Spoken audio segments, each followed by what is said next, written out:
Et il y a quelque chose de très primaire, primitif, dans le fait d'être dans les arbres.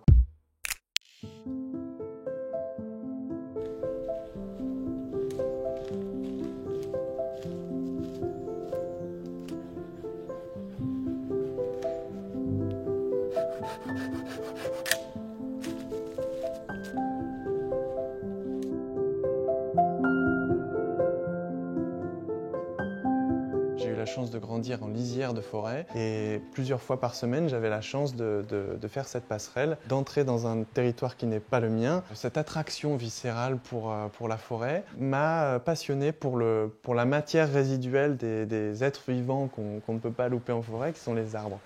Et j'ai commencé à m'intéresser très intensément au bois et à ce qu'on pouvait faire avec. Mon travail, il est d'abord lié, comme je l'ai dit, à la marche, il est ensuite lié à l'observation, ensuite à un travail d'atelier. Et entre les deux, il y a un travail de cueillette, c'est-à-dire que je récupère des éléments que je trouve en forêt qui vont me permettre de rebondir dessus, arriver en atelier. Un morceau de bois que j'ai trouvé dans une zone qui avait été entièrement rasée, donc une coupe rase. Là, je suis en train d'aplanir la surface, donc j'essaye d'obtenir à peu près 5 mm de surface.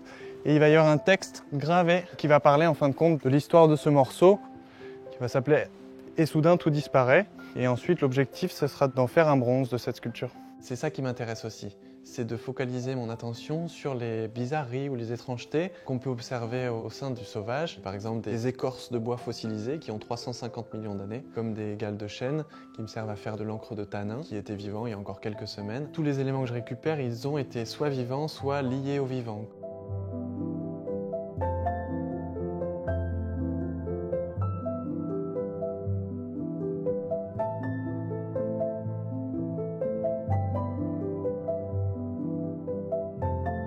Dans mon atelier, chaque matériau est travaillé d'une manière particulière, avec des techniques différentes, des outils différents, puisque chaque matériau est différent. Plus loin dans la forêt, c'est une sculpture réalisée à partir de centaines de morceaux de châtaigniers. Ce sont des branches, des morceaux de branches bien sélectionnés, bien particulières, que j'ai cueillis une à une pour recréer une cabane.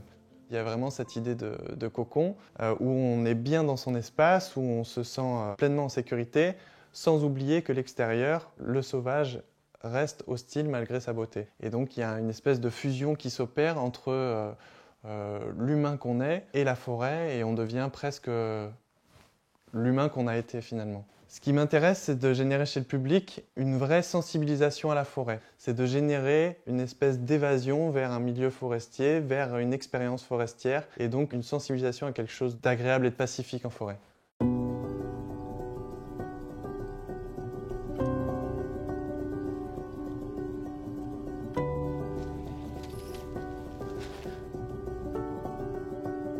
Grimper dans les arbres, c'est pas anodin. Il y a déjà une réelle implication physique. C'est un effort vraiment intense pour arriver jusque là-haut. Et il y a quelque chose de très primaire, primitif, dans le fait d'être dans les arbres. Il y a évidemment les notions d'appréhension, de vertige qui peuvent être là, mais il y a une sorte d'appel, un bien-être interne. Et là, j'accède à des choses auxquelles je n'avais pas accès avant. Déjà une perspective du sol, une compréhension du paysage forestier que je n'avais pas avant. Et au-delà de ça, la possibilité de voir tous les méandres de la cime d'un arbre. On est assez bas, on est à 7-8 mètres du sol. Et rien que là, il y a des perspectives du paysage radicalement différentes. On est potentiellement en danger et en même temps, on est entouré de branches. On se sent protégé par l'arbre. Donc c'est un double sentiment et moi je me sens vraiment hyper chanceux de profiter de ce paysage. Peu de gens peuvent le voir, donc je me sens vraiment privilégié.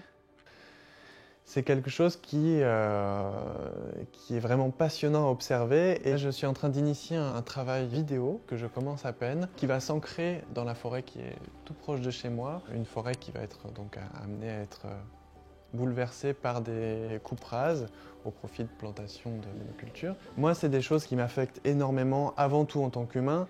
Et ma seule possibilité, c'est d'en parler en tant qu'artiste. Et c'est ça, en fin de compte, que j'ai envie de mettre en exergue dans mon travail. C'est cette capacité qu'a la forêt à être, oui, résiliente, oui, splendide, mais fragile.